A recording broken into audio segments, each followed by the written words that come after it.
نکاح کا اصل مقصد کیا ہے؟ حافظ صاحب دیکھیں، نکاح کرنا یہ صرف دو افراد کا ملن نہیں ہوتا، بلکہ جی اس کے پیچھے شرعی، معاشرتی اور خاندانی بے شمار مقاصد پوشیدہ ہیں۔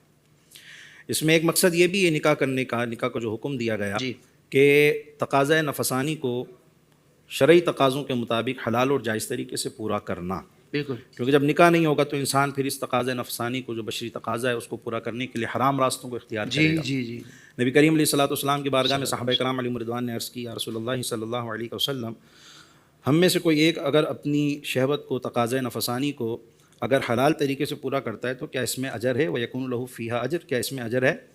تو نبی کریم علیہ الصلوۃ والسلام نے اسے مثال دے کر سمجھایا۔ آقا کریم علیہ الصلوۃ والسلام نے فرمایا، اگر کوئی اسی تقاضے کو حرام راستے سے پورا کرے گا تو کیا اسے گناہ ملے گا؟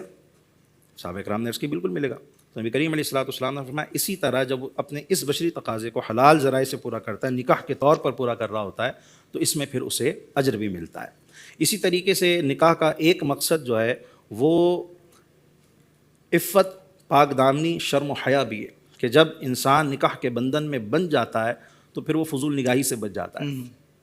مرد ہو یا عورت، اس کے اندر ایک حیا، ایک شرم پیدا ہوتی ہے، اور یہی مقصد نکاح کا بیان بھی کیا گیا۔ نبی کریم علیہ الصلوۃ والسلام نے خود ارشاد فرمایا، آقا کریم علیہ الصلوۃ والسلام نے فرمایا، یا معشر الشباب، اے نوجوانوں کے گروہ، تم میں سے جو نکاح کرنے کی، شادی کرنے کی استطاعت رکھتا ہے نا، اسے چاہیے کہ پھر وہ فلیتزوج، وہ شادی کر لے، نکاح کر لے۔ اس سے واہ ہوگا واہ کیا؟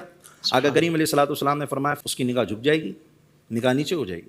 پھر فرمایا کہ وَأَحْسُنُ لِلْفَرْجِ، اور شرمگاہ محافظ بن جائے گی، شرمگاہ کی یہ نکاح محافظ بن جائے گا، شرمگاہ کی حفاظت ہوگی۔ اور جو نکاح کی استطاعت نہیں رکھتا وہ پھر وہ روزہ رکھے، کیونکہ پھر روزہ جو ہے یہ اس کی نفسانی خواہشات کو توڑنے کے لیے اثر انداز ہوتا ہے۔ نکاح کا ایک مقصد اسی طرح جو ایک خاندانی اور ایک معاشرتی نظام کی بقا بھی ہے، کہ امت مسلمہ میں اضافہ ہو، مسلمانوں میں اضافہ ہو، کثرت ہو۔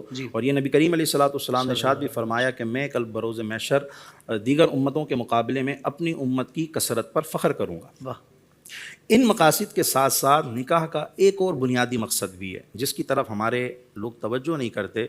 وہ مقصد کیا ہے؟ وہ مقصد یہ ہے نکاح کا، جو شریعت نے بیان فرمایا کہ ایک بہترین تربیت گاہ کو وجود میں لانا، کیا کہنے علامہ صاحب، بہت خوبصورت، ایک بہت خوبصورت۔ بہترین ایسی انسٹیٹیوٹ قائم کیا جائے، تربیتی ایک نظام قائم کیا جائے کہ دو افراد جب ملیں اور جب ان سے نسل انسانی بڑھے تو اس نسل انسانی کی بقا اور اس کی تربیت کے لیے جو ہے نا اس نظام کو قائم کیا گیا۔ دیکھیں آپ قرآن مجید فرقان حمید میں اللہ تبارک و تعالیٰ نے ارشاد فرمایا، یا ایھا الذین آمنوا قوا انفسکم واہلیکم نارا وقودھا الناس والحجارہ، فرمایا گیا کہ اے ایمان والوں، اس آگ سے بچو جس کا ایندھن آدمی اور پتھر ہیں، اس آگ سے بچو۔ قوا انفسکم واہلیکم، کیسے بچنا ہے؟ قوا انفسکم، خود کو بھی بچانا ہے، جی واہلیکم، اور اپنے اہل و عیال کو، گھر والوں کو بھی بچانا ہے، صحیح۔ اس آگ سے بچانا ہے۔ اور بندہ اس آگ سے بچائے گا کیسے؟ جب اس کی خود کی تربیت ہوگی، اس آگ سے بچائے گا۔ تو یہاں سے پتہ چلا کہ صرف نکاح کر لینے کے بعد اہلیہ کی جائز ناجائز خواہشات کو پورا کرنا ہی مقصد نہیں ہوتا، بچوں کی جائز ناجائز خواہشات کو ہی پورا کرنا مقصد نہیں ہوتا، بلکہ اسلامی تربیت بھی ہوتی ہے تاکہ معاشرے میں ایک انسانی فرد اور ایک انسانی شکل اختیار کر جائے، معاشرہ ایک اسلامی نظام کے تحت جو ہے وہ تشکیل پا جائے، یہ مقصد بھی ہے۔ تو جیسا کہ آقا کریم علیہ الصلوۃ والسلام نے اس طرح بھی ارشاد فرمایا، آپ علیہ الصلوۃ والسلام فرماتے ہیں، اللہ تعالیٰ اس شخص پر رحم فرمائے جو رات کو اٹھے، بیدار ہو، نماز پڑھے اور اپنی اہلیہ کو اٹھائے۔ اب ہماری یہاں دوسری خواہشات تو پوری کی جا رہی ہوتی ہیں نماز کے لیے اہلیہ کو۔ سرکار علیہ الصلوۃ والسلام نے فرمایا کہ اگرچہ پانی کی چھینٹیں مارنی پڑیں، اسی طرح پھر یہ صرف شوہر کی ذمہ داری نہیں ہے، اسی طرح آقا کریم علیہ الصلوۃ والسلام نے ارشاد فرمایا کہ اگر جو کوئی عورت، کوئی بیوی اگر اٹھے رات کو، وہ نماز پڑھے اور اپنے شوہر کو بھی جگائے۔ جی تو یہ دونوں کی ذمہ داری ہے، خود بھی پڑھنی ہے نماز، گھر والوں کو بھی پڑھانی ہے، اور ایک دوسرے کی تربیت بھی کرنی ہے۔ اسی لیے دیکھیں آقا کریم علیہ الصلوۃ والسلام کا یہ فرمان ہماری اس بات کو مزید واضح کر دیتا ہے کہ جو میں نے عرض کیا کہ ایک تربیت گاہ کا نظام اسلام کا بنیادی مقصد ہے نکاح کے تحت۔ تو آقا کریم علیہ الصلوۃ والسلام نے فرمایا نکاح 4 مقصد کی وجہ سے کیے جاتے ہیں، 4 اغراض ہیں، اس کی 4 مقاصد ہیں۔ اس میں سے ایک مقصد یا تو نکاح کرنے کا یہ ہوتا ہے مال، کہ کسی مالدار عورت سے نکاح کیا جائے کہ مال حاصل ہوگا۔